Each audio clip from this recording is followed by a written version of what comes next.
not supposed to know. I have no idea. Yeah.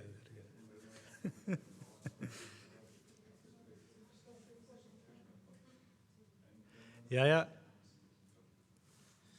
kæru gestir í sal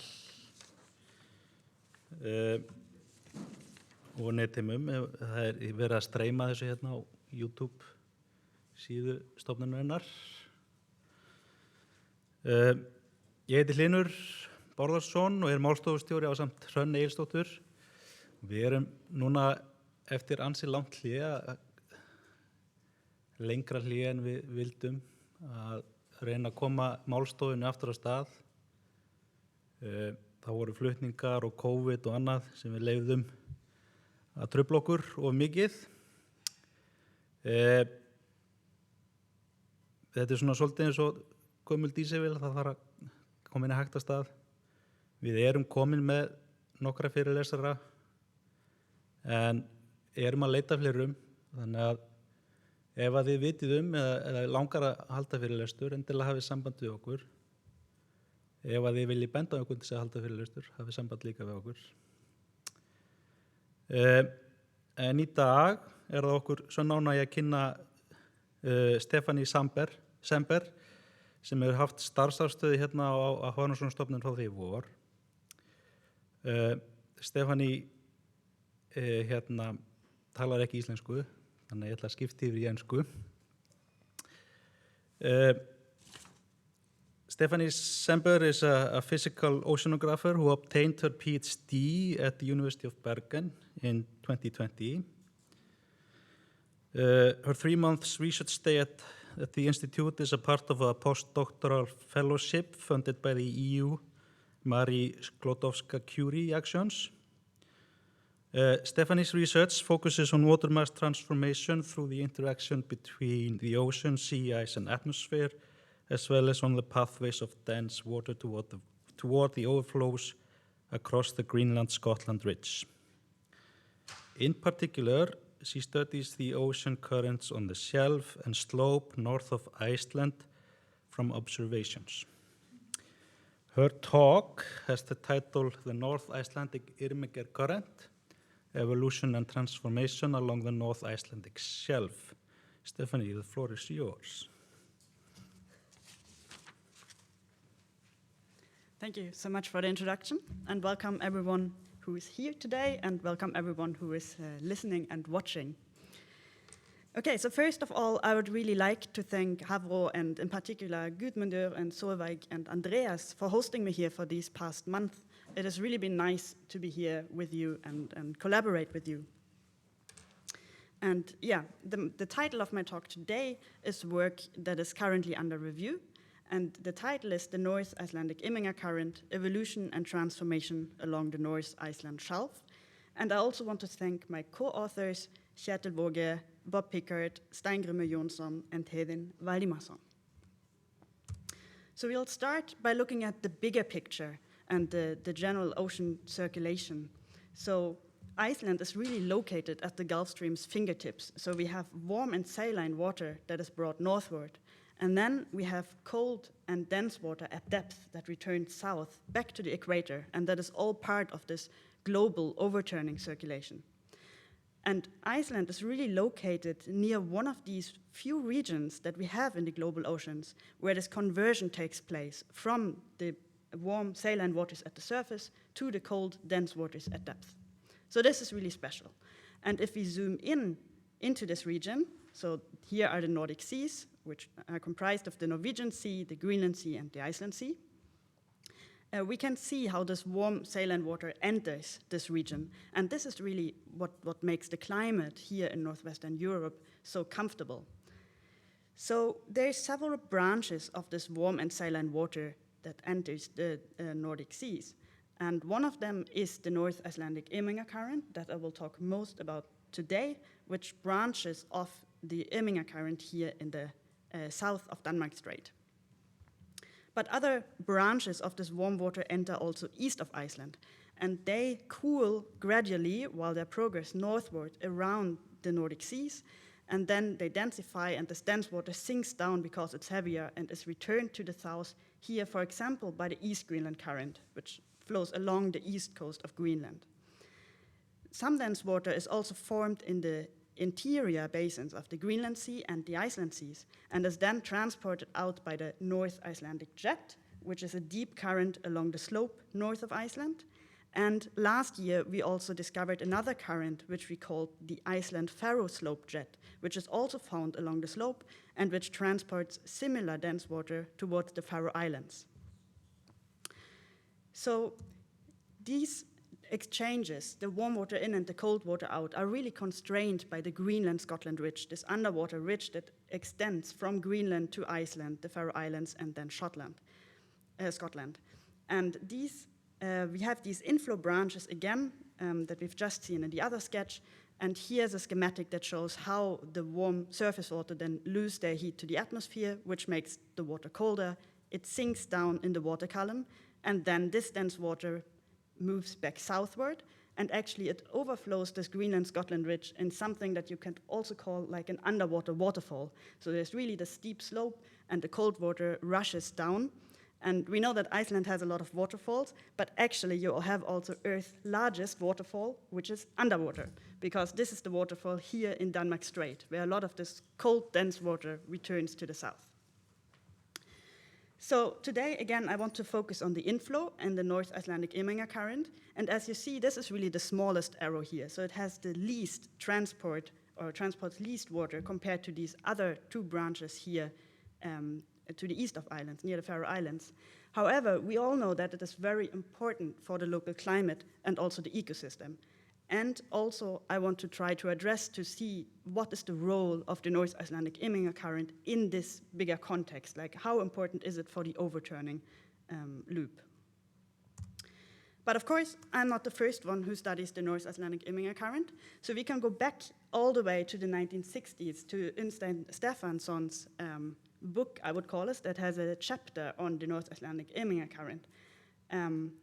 And this is really worth a read for all kind of research on the North Icelandic waters. So we are often going back to actually these old references. And he put up a sketch of the surface circulation in the Iceland Sea, which is quite accurate because we have the East Greenland current here near the East Greenland coast. There is this anti-clockwise circulation in the interior Iceland Sea, and there is also this inflow here in the North Icelandic Irmingar current. And there is an indication that there is some wiggling here where kind of the water moves closer to the coast directly north of Iceland. And we'll get back to this. So later on, of course, this has been updated. And here is a study by Valdimarsson and Malmberg in 1999, who used surface drifters to infer the pathway of the North Icelandic Irmingar current. And these red arrows here show the warm surface waters, so the Atlantic water. The blue arrows show the cold, fresh polar water, and the green arrows are mixed waters. And they also show really nicely how the current splits from the Irmingar current here south of Denmark Strait. And they also find that there's some recirculation of the waters. So here, north of Iceland, we have the Kóbeinsey Ridge, and this is an extension of the Mid-Atlantic Ridge, north of Iceland. And here, the bathymetry really becomes complex. And this is where some of the waters actually turn to the north and then also progress southward again, instead of continuing along the shelf. So since the 1990s, there have also been moorings deployed here on the shelf. And these are really important to actually get the volume transport, so how much water is the current transporting, and what is the variability on like a long time scale. So in this study, Stengrim and Theden, they showed where the current goes. So these are measurements from 2 years that they present, but of course now the time series is much longer. And they computed how much Atlantic water is being transported by the North Icelandic Irmingar current.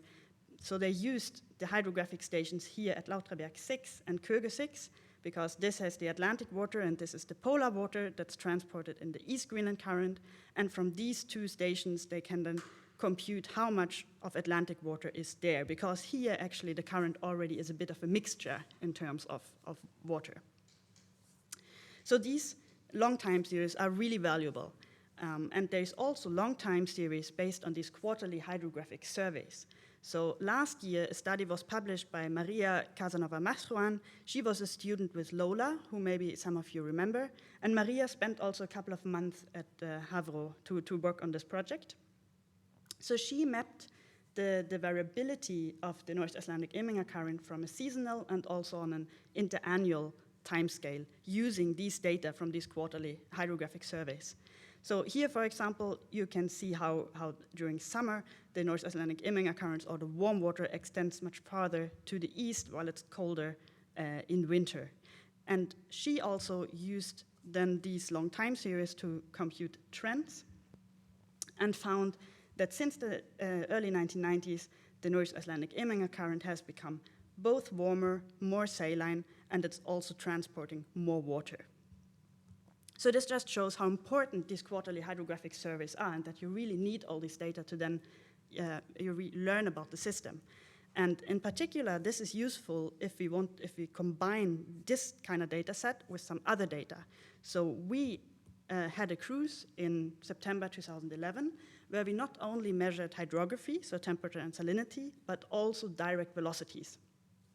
And as you can see, in this cruise, so here I indicated the standard stations that are normally taken on these hydrographic cruises in pink, and in black I added the stations that we took on that particular cruise in September 2011. And this is really unique because this cruise is one that really covered the entire shelf, especially here on the eastern side. They really went all the way to the coast, and the resolution, so the station spacing of the CTD stations, it's much closer. So it's about 7.5 to 10 kilometers instead of the 20 that is normal with the hydrographic standard stations. So this really complements then the other data set. And also, of course, it's very useful to have direct velocity measurements here. So my study is based on this high-resolution hydrographic velocity survey in combination with other data sets.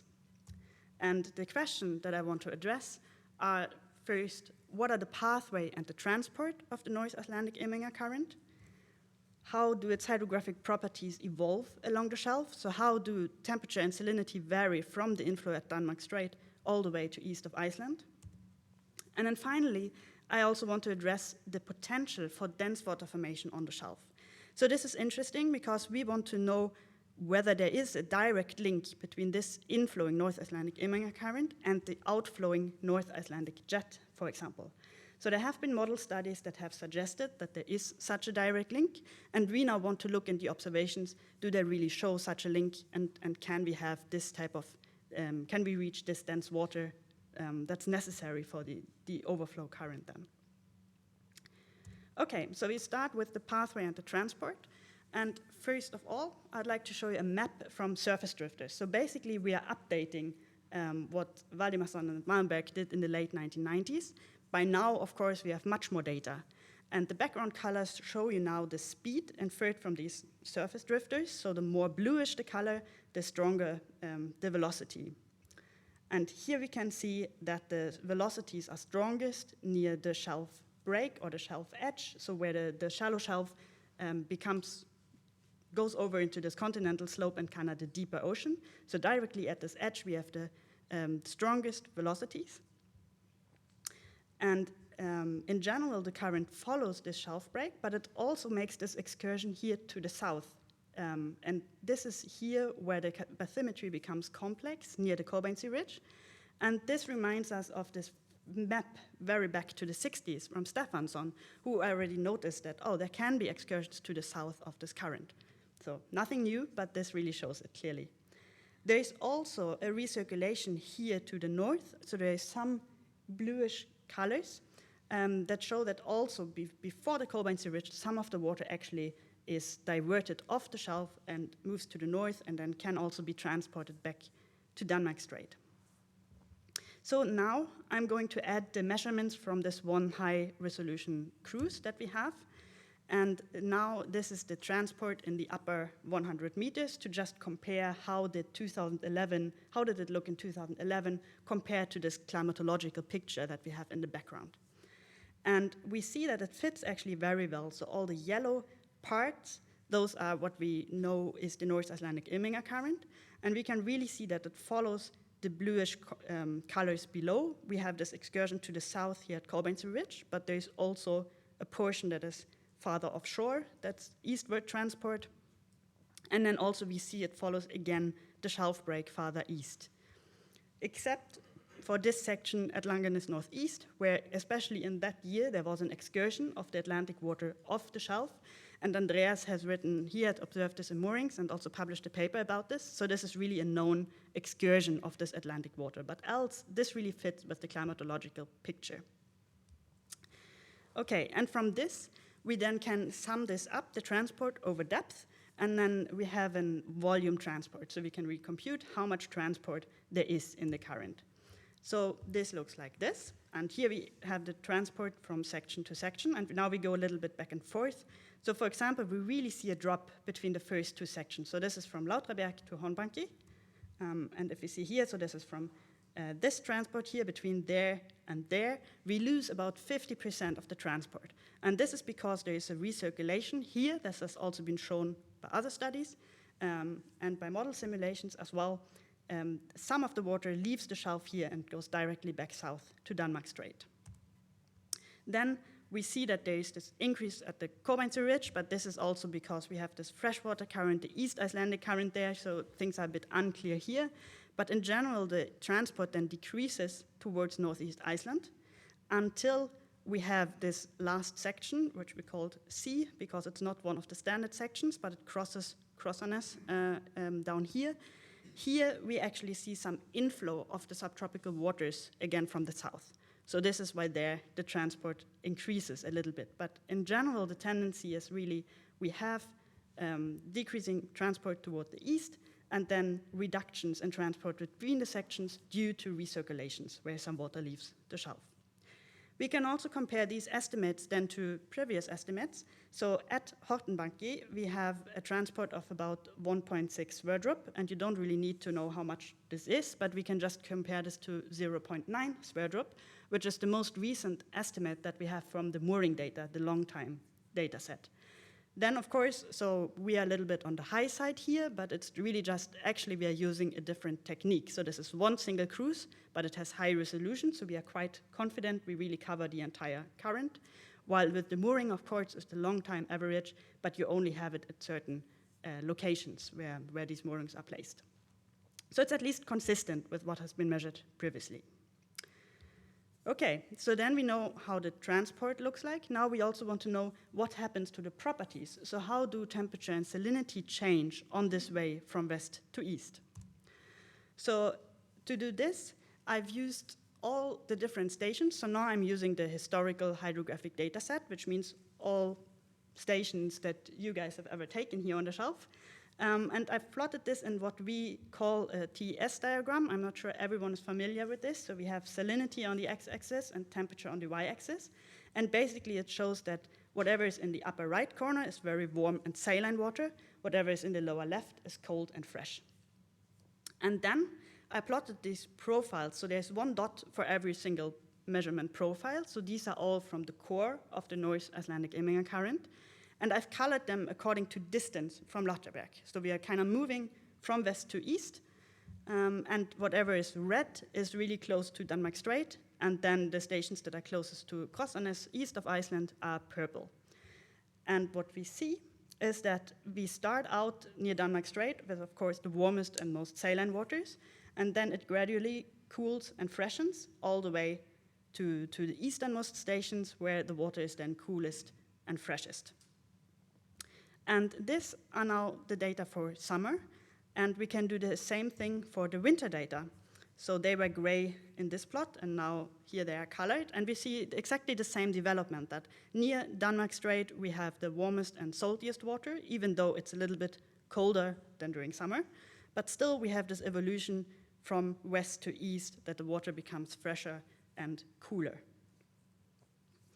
So interestingly, the density lines, which are the thin lines in the background, they don't really change. So actually the water follows more or less, or this transformation follows the lines of constant density here.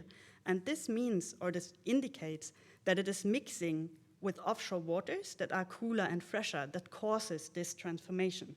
So if you just had a cooling in winter due to the atmosphere, you would only see how the temperature changes, but we have a change in both temperature and salinity. So this indicates that mixing is very important here, and maybe more important than the exchange with the atmosphere. So we can do this also a little bit more quantitatively by plotting the temperature and salinity over this distance now from Dunbach Strait or the Lauterberg section. And I did this for both summer and winter. And now we can really see that the cooling occurs both in summer and winter, and the rate of about 0.3 degrees Celsius per 100 kilometers is actually the same both for summer and winter. Also, this points to the fact that it's more mixing with ambient waters that are always present than just atmospheric cooling, which would be stronger in winter, actually. We have a freshening of about 0.02 grams per kilogram, also per 100 kilometers. And this rate is also very similar in summer and winter. And most of this transformation actually occurs to the west of Koblenz Ridge, which is located at about 450 kilometers. So whatever is between Dunbach Strait and kind of north of Iceland, this is where most of the changes happen. Okay, so then we come to this, we want to see how these changes affect the water and how much does the water actually change. Like, does it cool enough to actually become this dense overflow water that then can feed this offshore current, the North Icelandic Jet, and return through the gaps in this underwater waterfall? So to do this, we kind of looked at all the data on the shelf now north of Iceland. And just as a reminder, so there have been modeling studies who suggested that there is this direct link between this inflowing water and the outflowing water. And we want to see from the observations, does this actually happen in the real world as well? So we start out by looking at the shelf north of Iceland again. And these are all the profiles that have been taken. So these are only winter stations, so between January and April. And these are about 700 profiles. They are colored now according to the number of profiles. So there are some stations that only have been measured once, so the dark blue colors, but there are some other stations that have been, where we have data from about like 30 stations. And a typical winter profile looks like this. So this is density over depth. So we have kind of what we call a mixed layer, so quite homogeneous properties near the surface, and then towards the depth, the density actually increases. And interestingly, this also crosses this line, 27.8 grams per cubic meter, and this is what we call kind of a magic number, because this is what denotes overflow water. So water that is denser than this 27.8 can actually cross the Greenland-Scotland Ridge in these deep currents. So this is the water we are looking for. Can this water on the shelf become that dense? And we see, yes, it's this dense at depth, but we want to see it at the surface, because then it really can result from local transformation. Any water at depth can just be brought up onto the shelf from kind of offshore.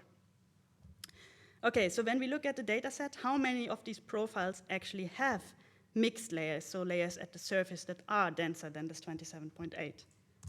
So that are not that many, right? So we reduce the data set, and then a typical profile would look like this. Yes, we have a dense mixed layer, but it's just not so many profiles.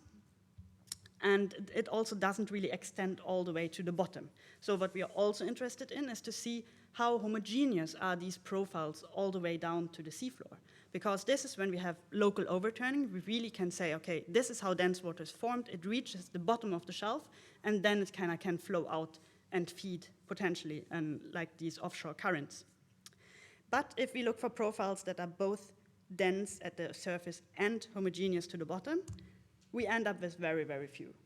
So this really reduces our data set, and this really shows that there's very little of this dense water formation on the shelf. So there's very few profiles that are dense enough to feed the offshore currents. We can look at this also in like a histogram, where we have the number of profiles over density. So we see the average density in the upper layer, and the mixed layer is about 27.7. And there's maybe only 12% of the profiles that are dense enough. And of these, it's actually only 3 in total that reach also, that are homogeneous to the bottom, so that really have this local formation of dense water. So 3% is really nothing compared to the total number of profiles that have been taken. Also, if we compare to this line, this is 28.05, this is the density where the bulk of the water that's transported by the North Icelandic Jet has its density. So we see that we are very far away, even with the waters that are formed on the shelf, we are far away from this main density that we find in the offshore current. So if there is dense water formed on the shelf, it really can only contribute to the lighter portion of the waters that we see in the current. Compared over time, we can also see that these dense profiles really occur mostly until the mid-1990s. And since then, there are hardly any dense profiles on the shelf.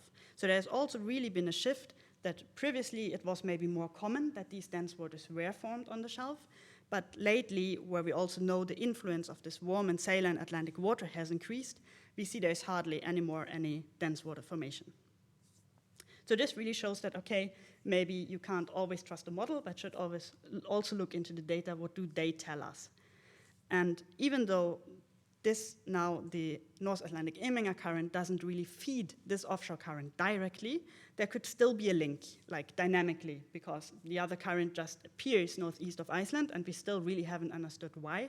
And in the paper, we also have some ideas about why, kind of dynamically, there could be a link, but I don't want to go into details today, but rather stop here and go back to these questions that I asked today. So we started out to look at what are the pathway and the transport of the North Atlantic Irminger current, how do its properties evolve from west to east, and what is the potential for dense water formation on the shelf. And we found that the current follows the shelf break north of Iceland, except near the Corbainsey Ridge, where the bathymetry becomes complex, and there are both recirculations, but also this excursion here to the coast. We saw that the core of the current freshens and cools along its pathway, and it does so both in summer and in winter. So this really indicates that the mixing with cold freshwaters that are found offshore is very important, and more important than air-sea interaction that just cools the current. Finally, we looked at the dense water that's formed on the shelf, and we found that it's very limited. So if, and this is very rarely that this dense water is formed, if it is formed, it can only supply the lightest portion of these offshore currents, this North Atlantic Jet that transports the dense water back to Denmark Strait. And maybe two more remarks. This really has been possible only because of the use of the combined data sets of this. We have this high-resolution survey, but then, of course, also all these historical hydrographic observations.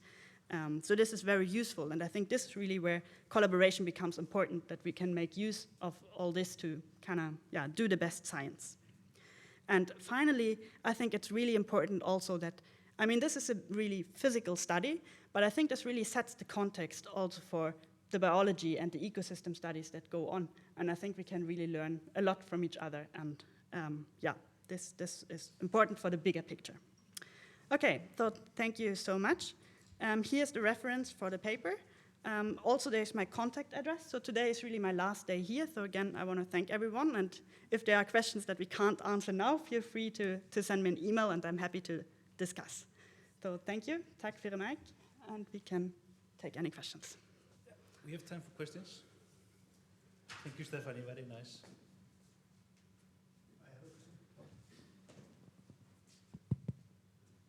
Hi, I'm Guðmundur Óskarsson. Thank you for a very clear presentation and nice story about what kind of data we have here been collecting, and what can be done with that. But I'm just wondering, what is your feeling about next steps to take? I mean, given all this information we have for this area, what is top of the list that you would like to see us do in the coming years in this particular area?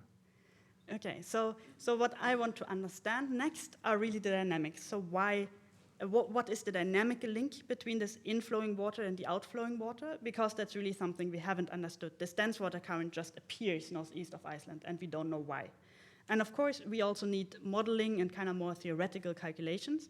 But what is also important are these time series to just continue with what we have, to really see also the development, how this all continues in the future. So I really think these quarterly hydrographic surveys, they are really instrumental for understanding the physics here. So that's, of course, yeah, very, very useful. More questions?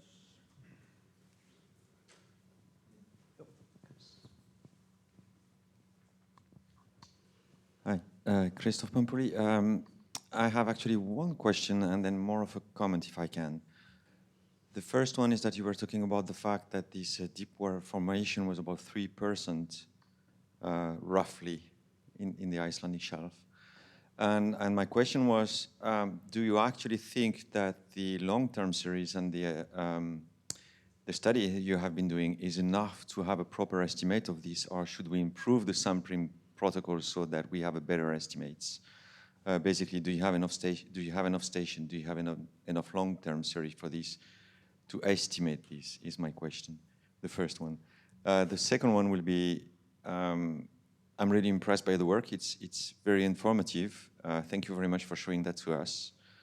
Is more towards the biologists, because what we crucially need now is to integrate these things into the understanding of the ecosystem, as you said. And one of the things that just struck me was just like, how can we apply that to capelin migration patterns? Because this is going to affect the capelin directly. So those are the two questions I have. Yeah, so regarding your first question, I'm not sure I can say so much about the second one, but the first question definitely, yes, so I was looking at all the winter profiles that we have on the shelf, so those come mostly from the February hydrographic surveys, and of course they've been collected since the 90s, that's where we started now to use the data from. And it's really only 3%, but then we would also expect the densest water to be there actually in April, right? Even towards the end of winter when it had more time to cool. So we are trying to use some modeling to get an idea of, okay, those were the heat fluxes, it cools this and this much more, but of course it's hard to know, we don't really have the data. But maybe that's something we can live with, because I guess this now makes it clear there is no real dense water formation on the shelf. It's really, we have to go and look in the Greenland Sea, for example. There we know that the densest water is being formed. What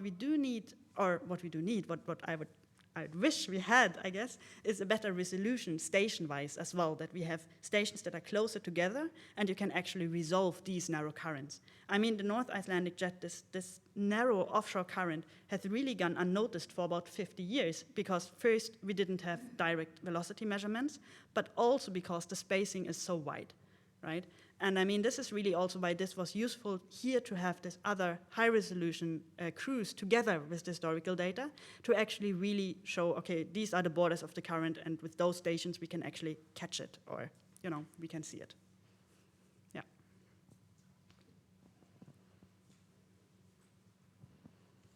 Yes, thank you. My name is Guðmundur as well. I was wondering, just in this discussion, you said it would be maybe better to have higher resolution. So my question comes, kind of from like what our director or our finance director would ask.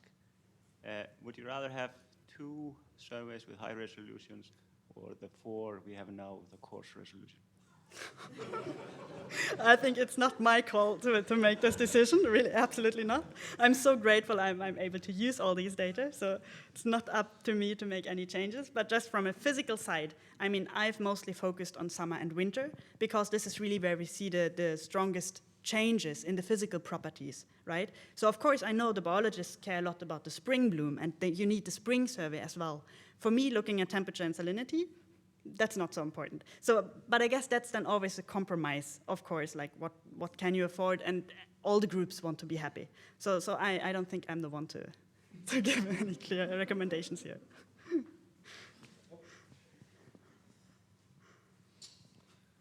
Yeah, Andreas Makanda.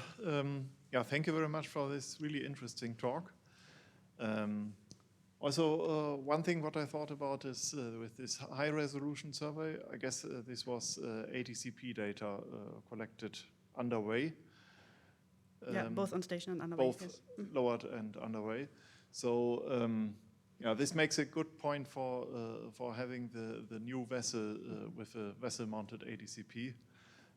So to really join direct velocity measurements and the hydrographic data, because right now we have sort of the ADCP on the wrong vessel. And no, I can really agree with that. So it's so important to have direct velocity measurements together with the temperature and salinity measurements, because like on the shelf there is warm and saline water, but you really want to know where is this current and where does it go. So how strong does it flow? So this is really important stuff. Yeah. So people notice that you're leaving, so I want to ask you a lot of questions before you leave. Hi, my name is Birkir. Thank you. This is very interesting. For me, at least, working on pelagic fish. First of all, I think the ATCP should be on both vessels. That would be very good. And I had a question. During this survey where you had this high-resolution ATCP measurements, I assume the acoustics were on, wasn't it?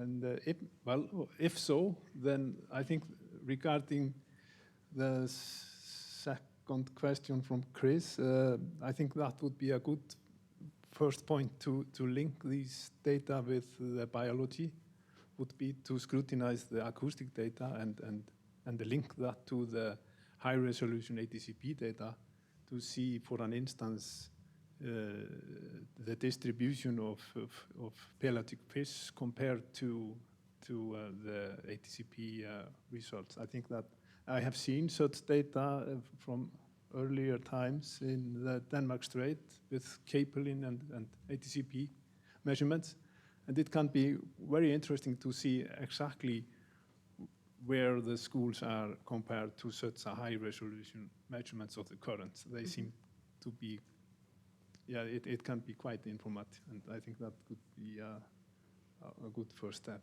Yeah. Thank you. Yeah, so I believe on this particular cruise there was actually a lowered ADCP, so it went up and down with the CTD.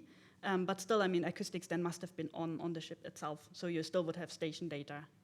And for other cruises, I know we have vessel-mounted ADCP only, so there's certainly a lot, because we have done these, or my colleagues also have done these cruises for like maybe a decade now, where we really have sampled kind of in high resolution, mostly the slope for these dense currents, but sometimes also on the shelf. So there's actually a wealth of data where that would be a starting point. Yeah. Well, if there are no more questions, Stefanie, thank you very much. Well, thank you all. It was nice being here.